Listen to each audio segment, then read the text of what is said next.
Hi everyone, so for this project we're going to be making a Takashi Murakami inspired project. First thing I want you to do using pencil is write your name and flip. Now just like our practice, we have to get our flower on our paper before we start adding any type of color and our outlines. So we want to start with our circle.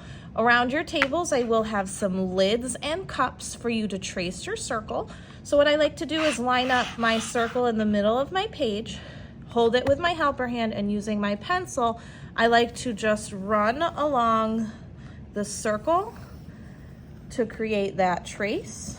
If you mess up during this part, just adjust with your eraser to get it to the point where you like it. So same as before, we want an even number of lines to make our flower petals. So I'm gonna start at the top, and what I want my line to do is go about halfway between the circle and the edge of my paper. So what I mean by that is I'm gonna draw my line and then stop about halfway. If you go all the way, there won't be room for the top of your petal. So I'm gonna go around my circle doing my straight lines. Remember, we want an even number. If you do need a ruler at this time, the ruler's in the ruler drawer, so you can just line it up like this. So I have 10 lines, that's an even number, that's what we want. Now I'm gonna double check to make sure all of my lines are the same length. So I think this one is a hair short, this one is a hair short. You can even like measure with your hands or your fingers and just make sure they're close to the right length.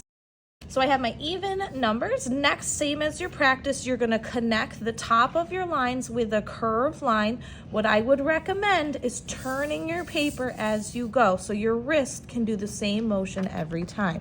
So curved line, and then move to the next. Perfect, now's your chance to look at your flower and adjust where needed. If you make a mistake or need to adjust, just erase. Before we go to the next part, we want to make sure we add our expressions or our faces in here. So I'm going to add that now. Remember, draw lightly. If you make a mistake, you can always erase. For the next part, we are going to outline, but we're going to outline using our ink daubers. Now, inside of here is ink. Ink is what you use in pens. It cannot be erased. It cannot come off your paper. If you get drips of the ink on your paper, we can't erase them, so you need to be very careful with these. What you do is you take off the top, and you can see that there's a sponge. These are the same as our color ink daubers that we use. Do not squeeze the ink dauber. If you squeeze it, the ink will push too hard out of the sponge and you will get a mess. If that does happen, make sure you leave your paper flat and just let the ink driplet dry. So what we're gonna do with these is we're gonna outline our flowers, and we're not doing the face with these because they are wide. So to use these, you just set them on your paper and you just let it glide across the paper. Notice how I'm not squeezing it. The ink just comes out naturally when the sponge pushes the paper.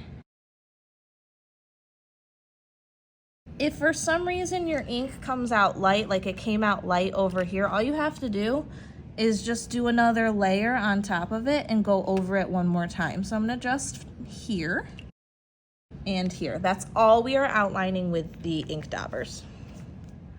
All right, perfect. Now that my ink is dry around my outline, we want to start putting in the details of our face. Now, because our face details are pretty small, we want to outline them with Sharpie.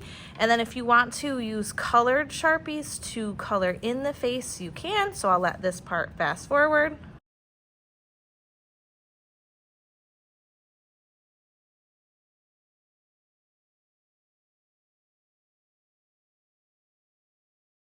To add more detail to my face, what I did is I just made some spots thicker than others. It really gives the illusion that it's popping off the page.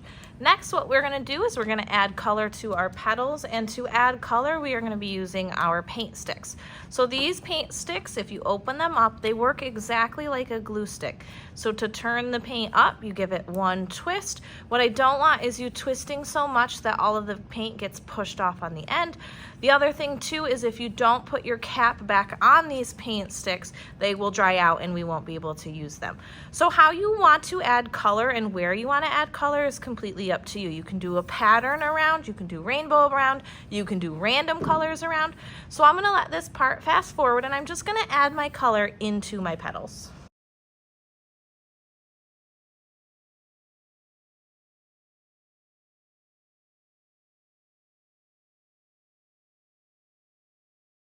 Perfect. I'm going to leave the center of my face white, but if you would like to add color into your face, you can use the Sharpies for that part. What's really nice about the paint sticks is that they dry really fast. So next step, we're gonna cut out our flower. So when we're cutting it out, we want to cut along the very edge of our ink line. And there's a couple helpful hints I wanna show you with the cutting. So we have our scissors. Obviously your thumb goes into the small hole and your helper fingers go into the big hole. When we cut, sometimes it's easiest to do in 2 cuts. So I'm going in this way, and now I'm going to go in from a different direction to cut that piece out instead of trying to cut it all on one big piece. The other thing that I don't want is I don't want you to cut a lot of that black line out. So go right along the edge where the white of the paper meets the black. I'll let this part fast forward so you can see what it looks like when it's done.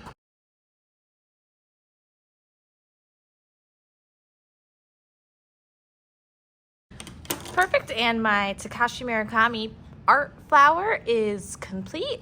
Double check to make sure your name wasn't cut out, and you're going to make sure all of your scraps go into the recycling bin.